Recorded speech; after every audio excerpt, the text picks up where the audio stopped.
শীতকাল পড়ে গেল, অগ্রহায়ণ মাস পড়ে গেল, তবু একটা বিয়ে বাড়ি এলো না। একটু সাজবো, গুজবো, খাবো, ঘুরবো, আনন্দ করব, 5টা লোকের সঙ্গে দেখা হবে, এই ভেবেই থাকি আমরা প্রত্যেকটা মানুষের।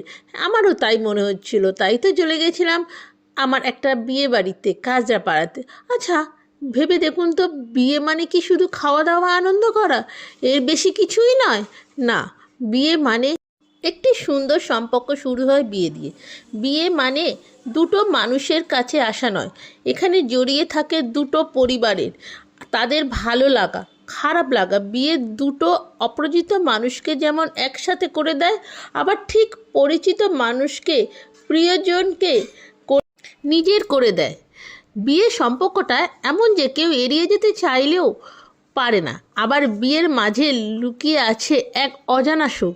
বিয়ে আসলে একটি দিল্লিকার লাড্ডু, যে খায় সেও পস্তায়, আর যে না খায় সেও পস্তায়।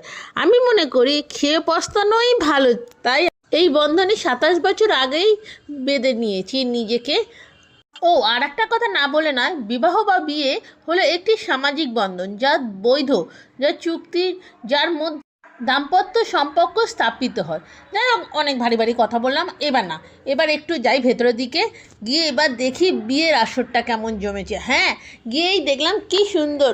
ও, আগে তো বউ আর বরকে দেখেই ছিলাম, আর দেখুন কি সুন্দর গান বাজে, পরিবেশটা কি, আরে বাবা, পড়ে গেল চোখে খাবারের জায়গা। না, এত তাড়াতাড়ি খাবারের দিকে যাবো না, লোকে হ্যাংলা বলবে। ঠিক আছে, আচ্ছা, খাবারের দিকে পরে যাওয়া যাবে। এখন কোণে আর বরকে দেখো, কি সুন্দর বাচ্চা, আর দেখতেও খুব সুন্দর। আমরাও ছবি তুললাম, কেমন লাগছে, পরে খাবারের দিকে যাচ্ছি।